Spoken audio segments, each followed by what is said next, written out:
Hi, everyone. Welcome in. I can see some people filtering in. Thank you so much for joining us today on our reward hour for April. So, for those of you who don't know me, I'm Danica. I'm our community manager here at Ravio. So, Ravio is on a mission to make compensation as less painful as possible for everyone that works in reward. And for those who have been tuning in for a while, and I know there's some people that have been tuning in every single month, so thank you so much for that. But this might look slightly different to what you're used to. I'm sure you're very much used to seeing our CPO Vaso hosting, but moving forward, we're going to be doing things slightly differently. So instead of hearing from us, we are going to hand the floor to members of the Reward Room community who are genuinely seasoned vets in all things reward. And for today's topic, which is mergers and acquisitions, I don't think we could have picked two better people because between them, they really have lived through every single angle you can probably imagine. So I'm really excited to welcome our guests today, David Linus, Head of Reward at JustEatTakeaway.com, and Tobias Brink, Head of Compensation, Benefits and HRIS at Cree. I'll pass over to you both to do a quick round of introductions, and then we can dive in. Thank you. Yeah, so David Linus, Head of Reward here at Just Eat Takeaway. Been with the business for about 10 years. Maybe to focus on my background in M&A, we've gone through three all-company mergers or acquisitions, acquired multiple companies that became subsidiaries of our company, but also have been involved in sales of businesses and closing down businesses as well. So lots of different angles of M&A, looking at it mainly from a reward perspective. Yeah, and I'm Tobias Brink. I'm now the head of Comp Ben at Cree, which is a Swedish health tech company. I used to work previously at Klarna, where most of my time spent with M&A. So we acquired a few companies during my time there, and I built up the rewards function when it came to M&As. And now at Cree, we've also acquired a few companies during my time here, but more of a Swedish healthcare companies that we acquired compared to more of global present companies at my time at Klarna. So I've been with Cree now for almost 3 years, and I was at Klarna for almost 2 years. So yeah. Amazing. Thanks both. So M&A is kind of something that we hear about pretty consistently in kind of the reward space. I think it comes up in conversations, it's come up in the reward room community, in loads of events that we've done in the past. And I think it's kind of one of those experiences that touches so many of us, but I think rarely gets talked about in kind of a very open and honest forum. And today, like I said, we wanted to bring together two people who have really been through it all. Like they both mentioned, the acquiring, the being acquired, the integrating, the unwinding, and kind of talk us through what it looks like from a reward seat. So basically how we're going to structure today's session is we're going to be focusing on 4 stages. And the goal of the conversation, as it is, as you've seen in many reward hours in the past, is to kind of be open about the conversation, understand what they've both learned, what they've seen, and maybe what they would do differently next time. So what we're going to start with is that we're going to start with a little audience poll. So I'm going to pop it onto the screen so you'll be able to see it. So what we would love to hear from the audience is, what are you doing right now when it comes to M&A? So have you currently been through one? Maybe you're in the middle of one. You might think one is coming. No M&A at the moment, but you just want to be prepared, or you're just kind of here to learn. Amazing. We've got a couple of votes, kind of a split between the last 4. Amazing. Oh, I can see the ones that have been through M&A is kind of going up a little bit more, and in the middle is going down a little bit. Amazing. So we really have a split bag here of people that have all types of experiences that are tuning in. And you'll be happy to know we're kind of going through all those kind of phases. So hopefully it will help everyone on the call. And we would love to hear on the chat as well. So kind of whether you have a specific challenge, or you're navigating something that's different, or you just have a question for Tobias and David, please let us know in the chat. But I'm going to hand over to them both to kind of go through our session today, and I will pop up right at the end. But yeah, over to you both. Thank you. So I guess I'm here to kick it off, and I can see that well, looking at the current voting, 36% of people have already been through some form of M&A or in the middle of it. So we've got some experts in the audience as well, hopefully keeping us to account about this. But we're going to structure this conversation in phases really here. So firstly, starting around the business as usual stage, moving into due diligence, moving what happens at completion, and then beyond. So we'll go through each of the stage, and I'm here to start off with business as usual today. So what I like to say to anyone is we're all M&A professionals at this moment in time. So whether you're going through M&A or not, we are making decisions at the moment which could impact a future M&A activity, either if that's acquiring a business or if it's being acquired by a business. The decisions we make in our day-to-day lives are what's fundamental to our success. And it's not just things like share plan rules. I think that's the most obvious example where everyone goes, oh, we've got a change of control provision in our share plan rules, which means there's a certain level of vesting. That's great. But there's so much more that goes beyond that we need to be thinking about so that we can be prepared in the case of M&A. So do we have the correct provisions within our bonus plans? What happens there? Or do we know what happens in the case of different types of deals taking place? It's not the context of the deal is super important. So what happens to a bonus scheme, as I mentioned, but also, is it the same for our share plans in the case of a hostile takeover versus a wanted acquisition? What's our plan for talent? Do we want to retain our talent? How do we look at that? Do we have different approaches for employees at a senior level versus a more junior level? So there really is a comprehensive list of things that we should be thinking about as we go through our day-to-day lives that will then set us up for success if a deal does take place as well. So that for me is where we really need to make sure that we're all thinking about, as reward and HR professionals, how are we setting up our talent and our reward strategies so that in the case of a deal, we really retain the top talent that we want to be able to be successful as an integrated business going forward. So that's where I think it's really important to focus on. And maybe just to add one thing before I hand over to Tobias in a second, but I've been through scenarios where we haven't been prepared as an organization, and it kind of came as a little bit of a surprise. And it means that you're solving all of these questions in a high pressure, low time environment.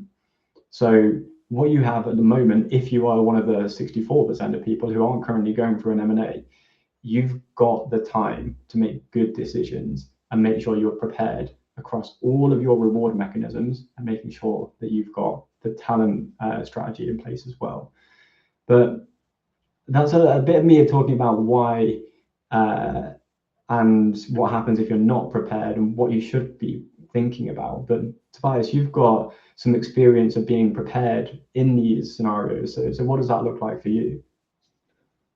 I would say there was a journey, because when I joined Klarna, Klarna was on a bit of a shopping spree when it came to acquiring companies, and I was thrown right in the middle of it, where we weren't prepared at all from the beginning. But throughout the different deals, we came to structure a process and how we wanted to take on the challenges of an acquisition.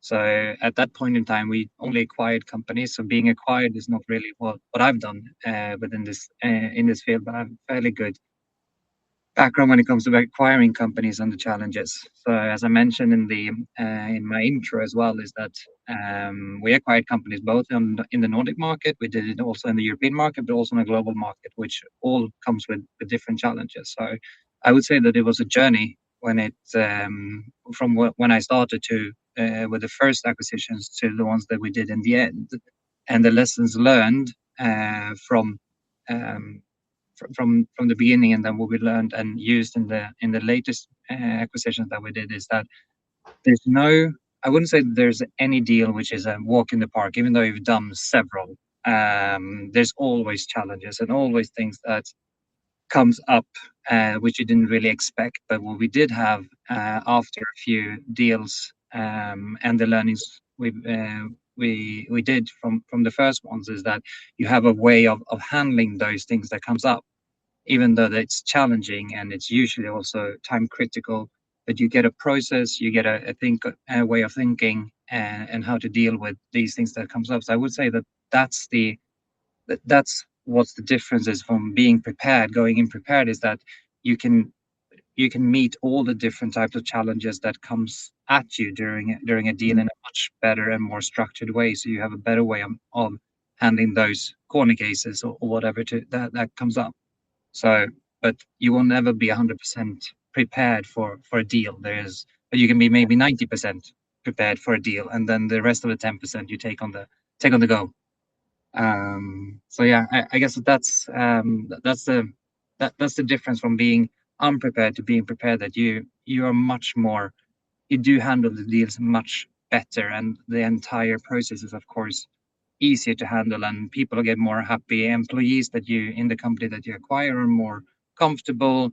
The way of integrating them into your own business is much more smooth compared to in the first ones, and there's less friction, less people that leaves, less questions when it comes to compensation, less questions around those things. So that's the huge differences, or the biggest differences for when you come in prepared, I would say. So that leaves. You said in your intro, David, that you've gone through a few different acquisitions and from different angles as well. So,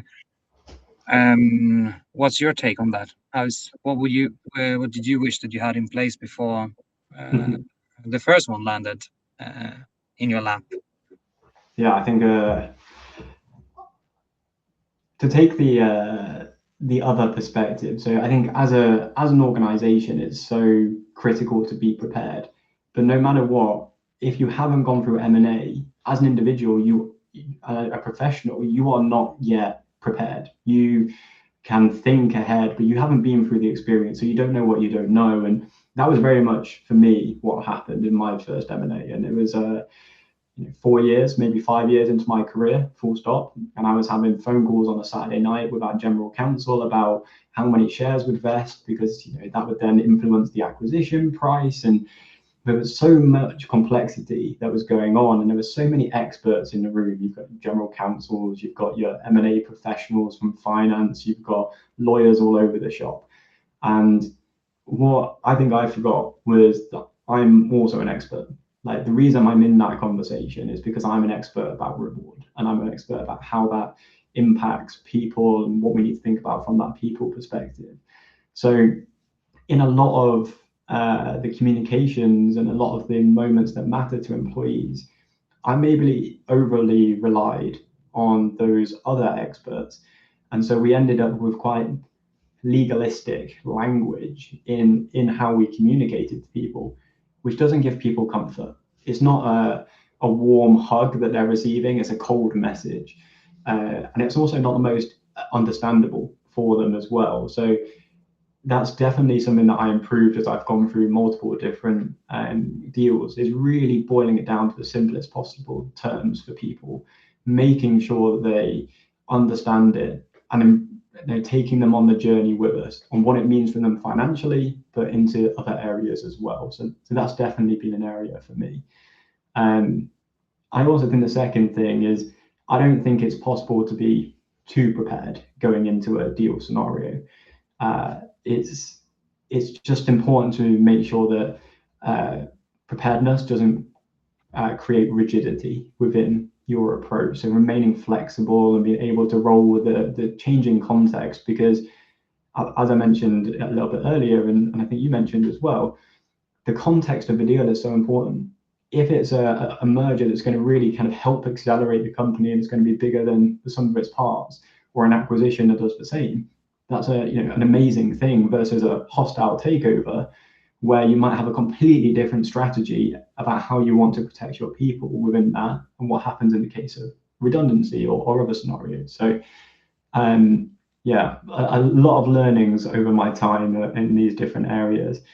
But where did you think the best place to start was, Tobias, from your perspective, on any of these acquisitions or M&A activities you've been involved in? And you mentioned warm hugs. I don't know if there's many warm hugs when it comes to M&As. Maybe at late in the office when you've been sitting working on an M&A for quite some time, then you might get a warm hug from a colleague or something. But where the best place to start, I would say to try and get involved as early as possible, preferably already in the DD. Otherwise, and then like there is a lot of secrecy, and it's generally quite difficult to get into those processes as early as you might have wanted, because there's generally investment bankers, there's the legal team, there's probably an M&A team, and the CFOs and the C-level people. But the sooner you get into be involved in a deal, the better, because then you have a much greater chance of planning and a much greater chance of getting an understanding of, okay, what's going to happen. So that's the advice I would say to really put rewards and compensation benefits and our areas on the agenda in a DD already, because it's both part of the DD, but it's also for planning and making sure an M&A or whatever it might be, is that generally people want to have the people of the company as well that you're acquiring, because you're acquiring a company for a reason, and many times it's the people that you want as well, maybe also the tech. That's generally what you want to get over, and then you need to make them happy. But I would also say that regardless of whether you are being acquired or if you acquire a company, I would say one of my biggest advice is to listen and ask questions to the founders, to the senior management team, and learn about that company, learn about their culture, learn about, okay, what's important here, how was this company built, from where did it come, and what has been the essence of this company's journey.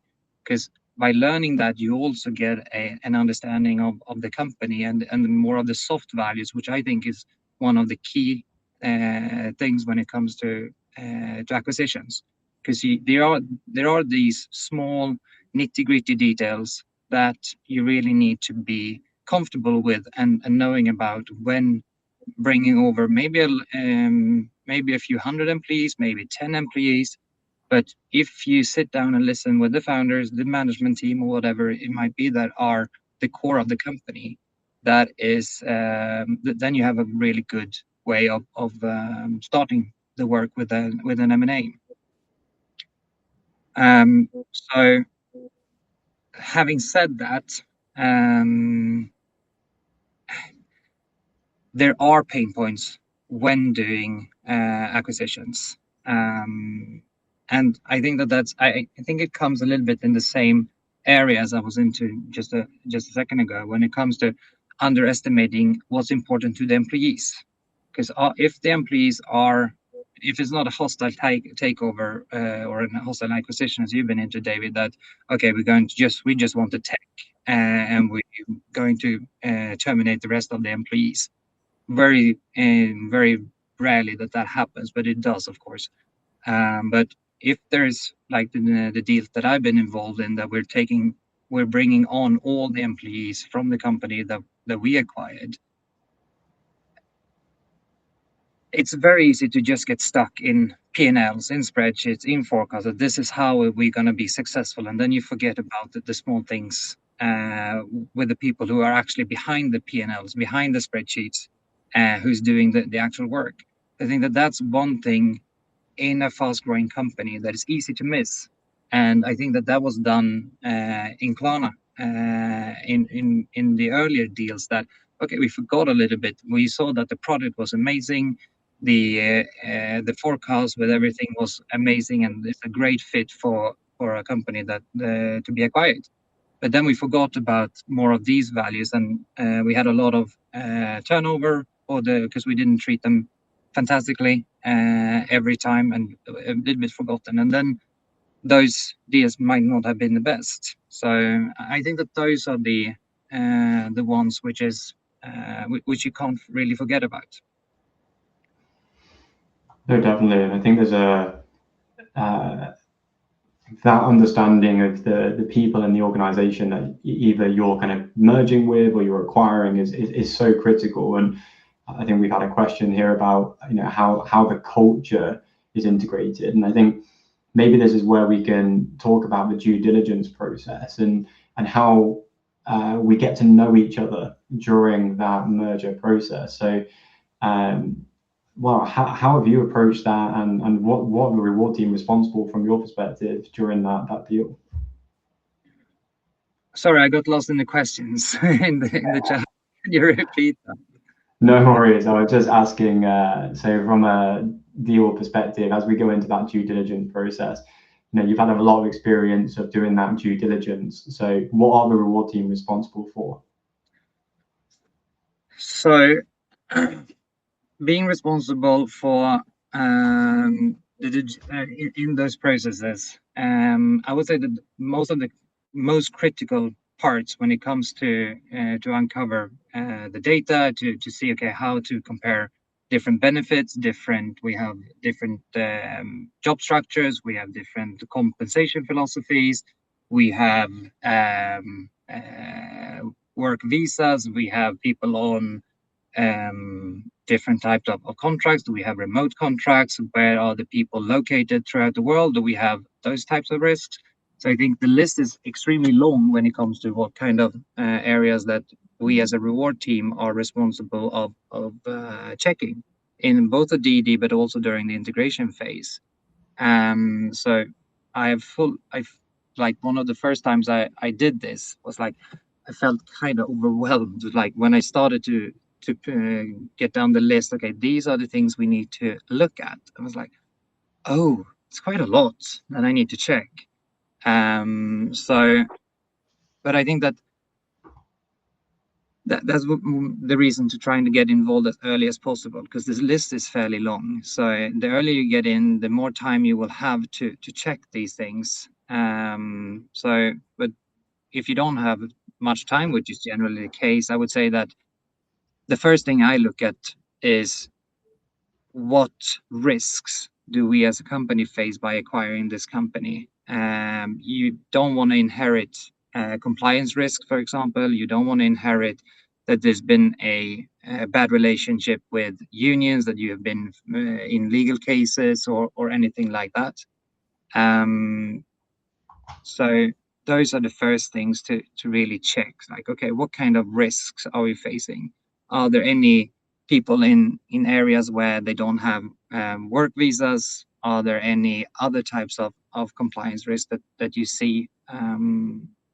Because that's, I guess that's the risks. So, and there are other types of risks that I would look at directly. So financial risks, we have bonuses, equity, which you spoke about earlier. What kind of promises has been made to employees in the other company? Are there any things that we need to cut? Are there any things that's been promised to key employees which we are not really aware of? As mentioned, we have the compliance risks. We have unions, we have different visas, we have local laws. For example, we'll go into that a bit later as well when we move on, but we had an entity in Australia where some of the local laws struck us a little bit by surprise. And then we also have, of course, the people risks. We have retention, which might be one of the key risks. What people do we want to keep? How do we keep them?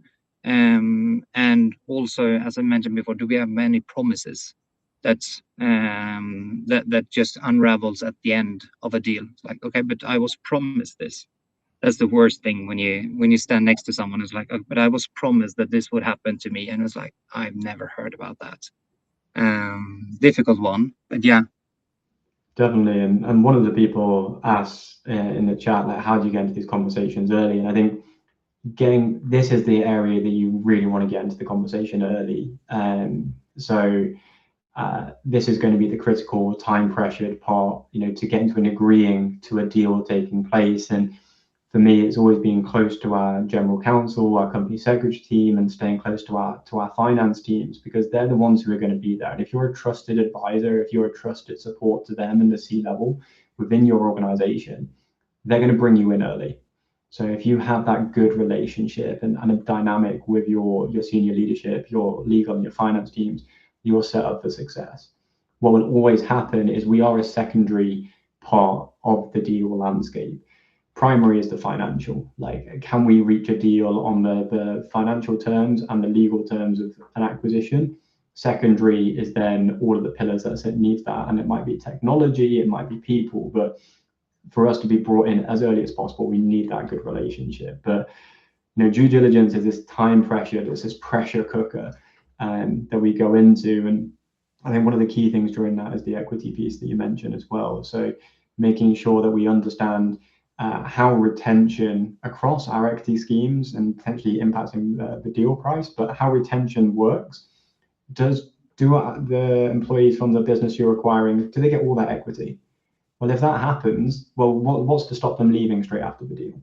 Do we need to put in place retention plans? Do we need to think about how we make sure that we don't acquire a business and lose the people that have made the business a success, as you mentioned? So really throughout this period, it's so critical to understand the impact that the acquisition or the deal will have on our people, both financially, but also beyond that into job security and beyond as well. But due diligence is so critical, but to an extent, I'll be honest, it's the bit that is the most boring because it's a lot of preparing documents and sharing documents with an external party. A lawyer will ask you a lot of questions that you'll have to go back to, and you'll start debating the minutiae of legal documents. But it's really important. But once you've got through that period, you come out into the completion. So you've gone through BAU and setting yourself up success. You've got due diligence. And then there is a time period from the completion and the deal being announced until completion. But what we're going to focus on here is really the completion. And this is one of the areas we want to spend a fair amount of time on because it's such a critical part of the process. So the non-negotiable here that we all need to be aware of is communication. So you've had employees who are now aware that a deal is going to take place. And all of those questions that we've mentioned in the previous parts start coming up into genuine worries and concerns from an employee perspective. Will I have a job after this? What security are you going to give me? If I lose my job, what do I get? How will my bonus be protected? Will we still get salary increases this year? Every single question like this will pop up. And then you'll get into real, genuine concern that the only way to engage with those employees is to make sure that they have a good understanding and we openly communicate to the best possible extent we can. I'm not saying it's impossible, but it's quite difficult to over communicate during a deal period because there is so much information which is unknown to someone who is removed from the deal. Like as reward professionals or HR professionals on this call, we will be involved in the behind the scenes. We have access to information which allows us to understand what our future looks like. An employee who sits in marketing or in a different function within the business has only got our updates to rely on.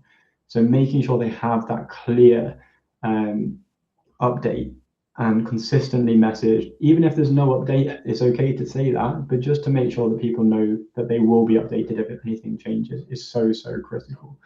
So yeah, I think this completion stage is massive. And one of the key things for me is around making sure that you engage and retain your talent. So coming back to the risk that you mentioned before, Tobias, we don't want to lose the people who are going to be the biggest drivers of the business success.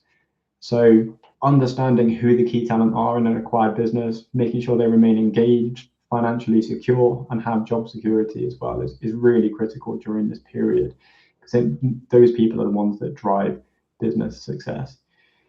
Before, when we've done this at Jet, we've looked at it from a few different angles. So we've almost categorized talent into a few buckets. So people who are critical to the deal completing, they're really important, obviously, in the short term.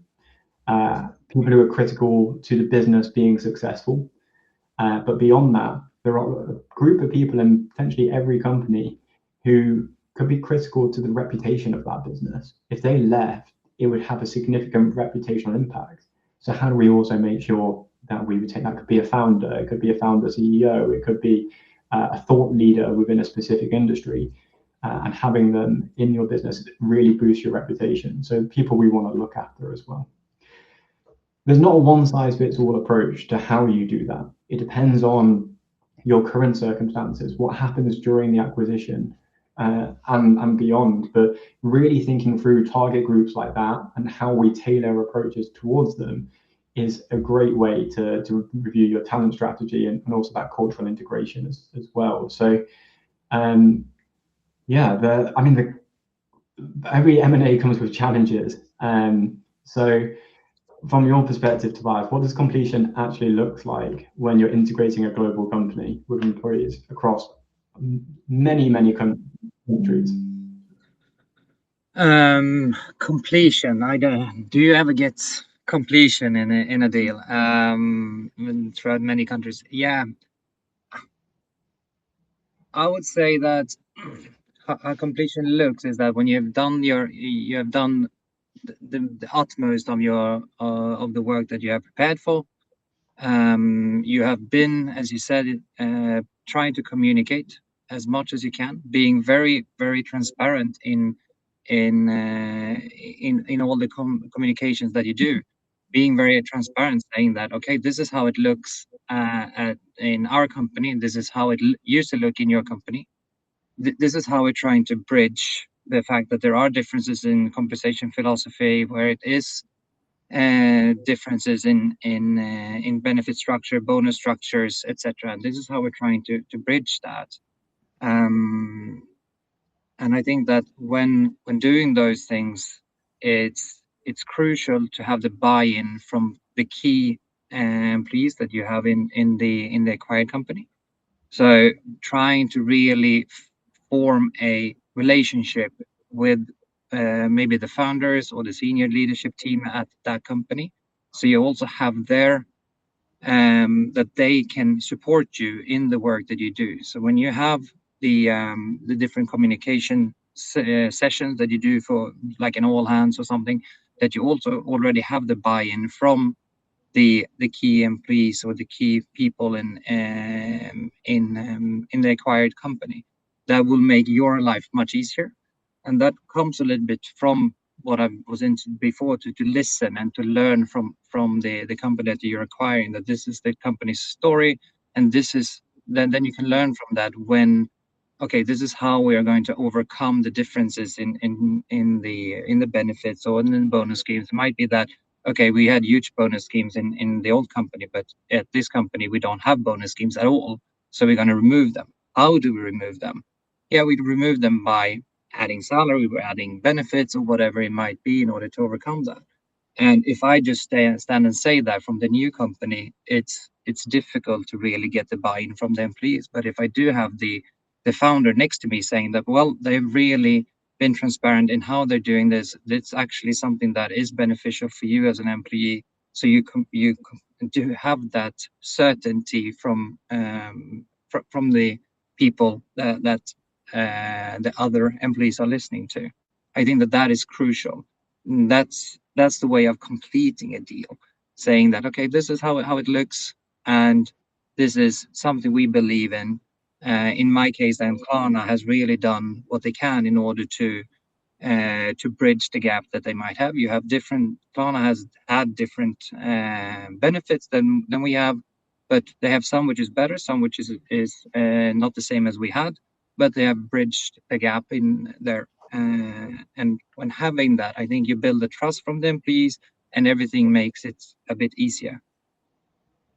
No, definitely. And I think the perspective is so important as well, right? Like if you're acquiring a business or if you're the business being acquired as well. So, I've been on both sides of that equation. And if you're acquiring a business, you have so much more control, right? Like you currently have a strategy as a business, you've got a strategy as a people team, you've got a strategy as a reward function, and you're able to work with the business that you're acquiring to move them into your philosophy, maybe making some adaptations to help them transition with that journey, but you have that control and you're able to take more of a dictating approach, which is honestly a simpler position to be in many ways. But on the flip side, having been in a business that's been acquired on multiple different occasions, you're then negotiating with the people who have the control. So now you are a subsidiary of a much bigger company. So if you're in that position, if someone on this call is being acquired by someone else, and not acquiring a business, then your role flips massively into how do you become the expert negotiator. So you have a current strategy, a current philosophy around reward and as a business, which might be slightly different to the business that you've acquired, or significantly different. So now you've got the role of how do I minimize the impact, if that's the right thing to do. It might be that they've got an amazing philosophy that you think is the right thing to move towards. It could be that that's significantly worse for your employees, and you want to keep the protection there, which is so often promised in the deal scenario. And you are the police, so to speak, of that deal. How do you make sure that the deal is being properly complied with, for want of a better word? So I much prefer, I must admit, being on the acquiring side. It's a much simpler process. But when you are being acquired, it brings challenges, and well, I'll be honest, I think it's the period where I learned some of the most that I did in my job, because of the fact that you have to be adaptable, you have to change, and you have to influence. You go from being a strong professional to an expert professional with really strong skills by doing that. So yeah, I think that's a really interesting kind of dynamic. But coming back to the completion itself, what actually needs to happen on day one is, I want to spend a couple of minutes on that, but day one is one day, right? It's day one is the day that the big bang happens. You're now this combined business. There's loads of communications, there's loads of energy. But what happens, right? From a day-to-day perspective, for 99% of your employees, it's the same as the day before. It's the same as the next day. So really, what happens in this first day is a lot of administration. It might be when we need to communicate, okay, we're a combined business. You might get the two CEOs on stage together to explain what's the new strategy and where we're going. So there's a lot of communication that happens. But outside of that, I think the majority of the work from a reward or HR perspective is making sure that all of the deal conditions are complied with, which probably means paying out a number of your shares to relevant employees and making sure they get the right number at the right time. So, day one is a really big kind of communication milestone. There's a lot of work from an equity perspective and potentially a few other elements, but then you go beyond that. And, it's really making sure you don't just have a plan for day one, but week one, month one, and year one as well. And on that topic, David, I think as you say, day one, but for the employees in the acquired company, business goes on, and then you have a huge communication, as you said, on day one. But then day 2, 3, 4, 5, then it gets a bit silent, and they are left in a little bit of a void. A lot of things happens for a reward for us, for example, but for the employees, I think that, as you said, with the communications is crucial to keep on doing that, so it doesn't get silent for them after the big bang of communication. I think our key takeaway from this session is going to be communicate. And be very transparent, I think, because people will notice in a second if you're trying to sugarcoat anything or hide anything in the details. So be very transparent, I think, also. So communication, but don't hide anything, if not like business secrets that you can of course hide. But I think quite often as generally as professionals, we sometimes are afraid to say we don't know yet. And that's also, to your point about being transparent and honest, that builds trust. Being able to say, look, we don't have answers to everything here, but here's what we can answer today, and here's what we're doing to find out the answers. So it's not just about communicating outcomes, it's communicating timelines and processes as well, because that really helps build confidence from my experience. And also not overpromise those things, that we will have an answer on this in 2 weeks. Don't say 2 weeks, because it might take 4 weeks, because there are complexities that you might not know about at this point in time. It looks like a good plan to communicate something in 2 weeks. So maybe there's a question I keep on coming back to in the chat, which is around culture, and one of the things that we were thinking about when we were setting this session up was how do we, we've now got two businesses that have integrated, we've now got to completion. So from your experience, what does that cultural integration look like in practice? So yeah, I think culture is one of the most difficult things when it comes to merge two companies and two different types of cultures.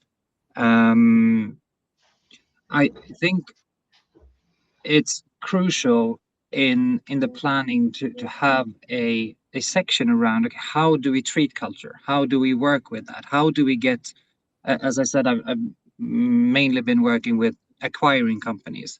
So the focus that I've had in the teams that I've been working on is that, okay, how do we bring them on to the when working at Klarna and the Klarna way of doing things? How do we get them to understand and also appreciate the Klarna culture, and how do we make sure that they feel that they are both welcome but also are able to keep their culture in a deal, because that has we've been crucial in a deal. So how to do that? I think as I said before, listening and asking questions, being interested, and showing that you have a real and profound interest in the company that you're acquiring. That is not just another company and something that's going to be integrated in our own P&L and be a great success, but also taking the time to understand and bond with the company that you're acquiring, so you have a good and respectful understanding of each other's cultures. I think that will make things much easier when you sit there and you're going to force them to use your work structure or your levels or your compensation philosophy or whatever it might be, that you have a mutual respect for each other's cultures, because then that journey will be much easier if you do that. No, definitely. No, I think that's it's critical just to understand, and I think understanding comes also with, you need to know your own culture and be able to explain it really well. So what are your values? What's your mission statement? How do they align? That's definitely what comes up throughout the process. And I saw another couple of questions come in that kind of speak to the completion kind of phase that we're currently in, and before we move across to integrating two businesses. So one of the questions is around like retention, and I think what I'd like to speak to very briefly here is the most important thing and the biggest lever that you can use in retention isn't financial. It's providing the clarity to people. And I think we're coming back to our communicate message here, but it's around having engaged talent. And firstly, it's that making sure that they have that understanding, they know they've got that role in the future, they understand that perspective. Having said that, we know that the leadership and people like the security of a financial retention plan as well in place. So the first option you've got is looking at what your share plan rules are and what discretions are in there as well. Is there a vesting that people are cashing out? Are we rolling over the awards? Well, you've still got that retention lever that you had potentially before if you roll over awards. If you then you can start looking at retention in terms of cash as well. In most deals that I've worked on, either the people who are successful, critical for the deal to complete, or business continuity have had some form of cash retention that goes into it. And the timeline and the amount really depend on what your role is within the merger process as well. So that's a really interesting lever there. But do you do it differently if like as you said with the rollout of equity and stuff? Do you like someone who's cashed in a lot when the deal happened, so they basically maybe not they still need some sort of salary, but they are quite well off? Is there anything you would do differently in such a retention case? Oh yeah, good question. Like, we definitely look at the materiality. So, you might have someone who's been with the business from an early days, as you mentioned, and then, they've got a high level of equity and they're making millions from the deal. So if you need that person to stay, and then you might need to also put a large amount of money on the table for them to make it compelling, because they are probably financially independent. They may not need to work again. So how do you really help them in a way that's meaningful to them to be able to continue to work for another year, 2 years, 3 years, when that might not be their ambition? So we do look at that. But in doing this, it's not a reward exercise only. We create the guidelines and work with our kind of leaders, but we really want to understand that person's situation. Are they wanting to retire to their beach house with their money, or are they actually still really engaged and passionate about the mission of the business? Well, then potentially you take different approaches. So yeah, we really do come up with these guidelines at a high level, which we then apply, but then we look at those exceptional cases like the ones you mentioned and do apply that differentiated approach there. Do you have any good examples of like when you failed with retention cases, or where it's gone wrong? No one likes the success stories when you did a great job. People like when did you fail and why? Well, go on, yeah. So some of the other levers that you've got for retention are something that I always call the change of control policy, and also then your redundancy approach. So we have a change of control policy, which kicks in if our business is acquired, which sets out specific treatment to our employees.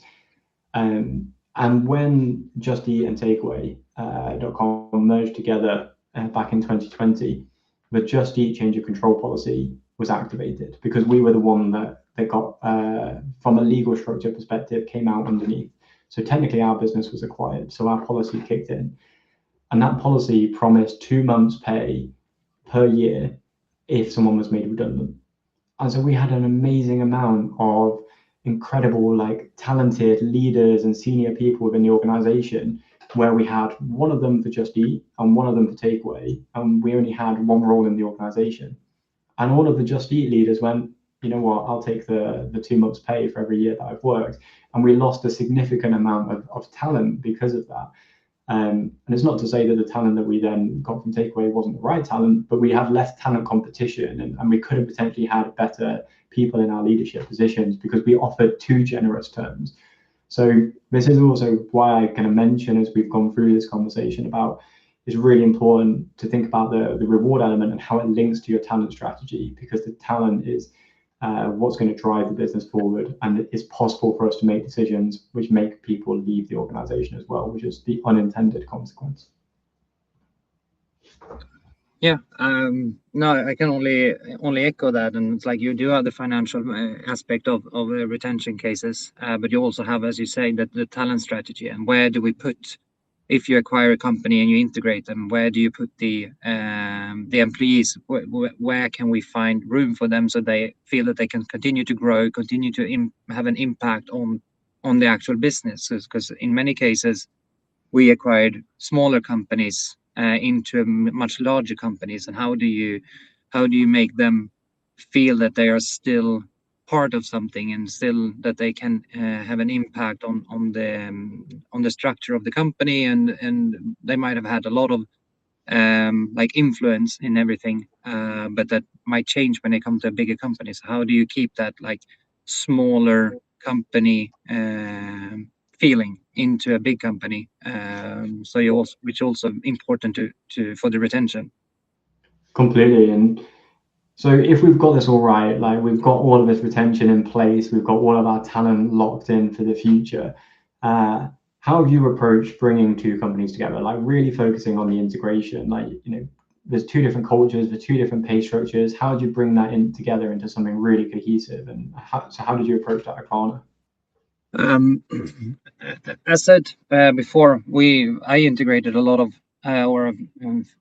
companies actually with completely different ways of remunerating people, completely different ways of what's important when it comes to benefits, and how do we, and culture-wise a bit different as well. So from the beginning, it looked like a bit of a tough case, but I think with the level of effort that we put in place and that we've learned through the past deals that we or acquisitions that we also did, I think we managed to create a trust amongst the employees.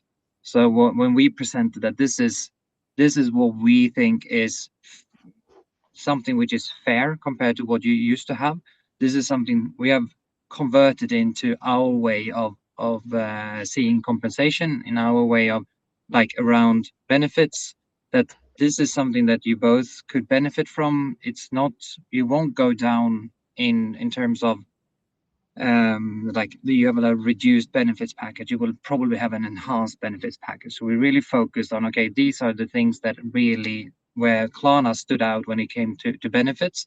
These are the parts where we are a little bit behind, where you have put your money in different different types of compensation or benefits or whatever it might be. So we were very transparent on, okay, this is where you have an upside compared to Klarna, but this is how we bridge it. So together with the fact that we communicated transparently to the CEO and the who was also the founder, and got his blessing to it, saying that, but this is real, this is fair, and that we also took the time to bond. We took we invested some money in order to go to the US to visit them, and also to have a bit of an evening where we bonded. We had a nice dinner and with the whole team, where they felt like, okay, but they're really investing in us. I think that level of investment into them, showing that, okay, this is Klarna, but we fully respect that you have your own, like that you're coming from a different culture, company wise, but we are willing to take the extra mile and really invest in this relationship to get it to work. So I think that those things were the ones that made it successful at the end. We have learned that, okay, this is how we do an integration. And also, as said, when you have the first day, when you communicate everything, but the day 2, day 3, day 4, day 5, we didn't forget about but neither the deal nor the employees or the senior leadership team at those companies. We continued to communicate throughout this period. In earlier deals, we might have, okay, but we told them that we're going to come back in 3 weeks, but then we did come back in 3 weeks. But during those 3 weeks, they could have discussed or talked to each other. They were worried. There's like rumors started to spread around, okay, job security, around, okay, what level should I get in this new job structure? Will they take away my bonus? How will they won't compensate it? So like things tends to get quite bad if you're not there. So I think that we learned that a little bit the hard way, but also something that was really successful in the later deals that we did. No, I completely agree. So we've had the same experience, and to add to our communicate message, I think timing is king. So, you know, you mentioned that you're there straight away. You're present. You're making sure that, you know, they're understanding each other and integrating quickly. I've had an experience before where we've acquired a business and we left them just a little bit on their own. Like, you can just run independently within our company, and that meant they never felt that they were part of our company. And then over time, we wanted to create more integration with the business, and it became really resistant. It's, you know, we aren't part of, you know, we're our own company, was the mentality that was allowed to persist. And so we didn't have a cultural integration, which actually created a lot of blockers for us later down the line, because there is this difference in vision. Like, look, no, we're our own company. So, you know, alongside what we've said about, you know, making sure the communication is really, really clear. I think making sure that's timely communication, making sure that you don't leave businesses hanging for a long period of time, because they can then perpetuate this belief that they are on their own. And that can create an entitlement or a culture which is difficult for you to break down if you want to in the future. So communication and timing, I think we can add to our list. And also availability, I think, is a key, that they feel that they can reach out to you whenever they have a question. So because that's, even though that might be that you get a lot of questions from, you can't, if you acquire a company with thousands of employees, that might be difficult. But when you do for like a few hundred, you can always tell them that you're more than welcome to reach out if you have questions, instead of like discussing with your colleague that this will happen. It was like, reach out. I'm always available on Teams or Slack or whatever kind of media that you're using. So I think that communicate together also with availability, as we said, is to just show them that you are there a little bit for them as well, to answer questions. And as we said before as well, that you might not have the answer to all the questions, but then you tell them that, okay, this is, I don't have an answer to that question yet, but I will for sure take it into consideration when we're discussing this, so they feel heard. So yeah. Amazing. Well, thank you both so much. I have one final question. Sorry, that was a bit of a jump scare to maybe some people. But I have one question for the both of you to end off. And it's basically, if a reward leader found out that their company was going through an M&A tomorrow, what's the single most important thing that they should do first? I was going to say call Tobias and I, but I don't really solicit our services on this call. But We run your consultancy business, me and David, so you can just call us. Yeah, we've been there, we've done it. You can trust us. No, but honestly, if you're going through this for the first time, it's going to be big, it's going to be scary, and it's this insurmountable mountain that's in front of you. You're staring at that cliff edge, going, "What's going to happen?" And the best advice here is just, please, just take a moment. Now, everything's going to be, we need it quickly. Take half an hour, take an hour. Just plan, breathe, don't panic. I'm a big believer in the go slow to go fast. And at the beginning, take that moment to really go slow, because you need to understand what's happening. And it's not just about quickly providing answers. Okay, what context do I need? How do I need to frame this? What information is needed and when? What do I need to prioritize? What can come at a later stage? If you can answer those questions, you can then be calmer, and that mountain, it gets broken down into steps, which makes it much more achievable for you. I think I can only agree. So it's like, don't stress it. There will be, that's one of my mottos as well. I rarely get stressed. I usually tell that when I'm in interviews. It's like, if you see me stressed, then something has happened. As long as someone is not close to dying or ending up in jail, I'm fairly confident that we will be solving it. So take a deep breath. It's like in M&As, yes, everything is always time critical. We only have a few days or weeks then when everything needs to be done. But on the other hand, like, companies that do M&As very fast are often the ones that have to fix most things later anyhow. So it's I can only agree to what David said, that take a few moments, take a breath, and take it as slowly as you can. Do the analytics, analyze the situation, go through, okay, what are the most critical things that we need to take into account? Because you don't want to miss those things. You don't want to miss the risks that we've been into earlier in this session, saying that, okay, we missed some compliance risks here. We found to be very technical, but a defined benefit plan that they used to have in a country, and it's going to cost us millions now. You don't want to find that out after 2 years. If you take some time, then you will find that defined benefit plan or whatever it might be that has been there, or find that, okay, they have a really bad relationship with the unions and been fighting in court with them several times. You don't want to find out that when the union comes knocking on your door and suing you because they have a history of doing that. So take the time to analyze the situation before moving. So I like the expression from David, by going slow to go fast. It's a good motto to have. And then don't end up in jail either. It's a good one.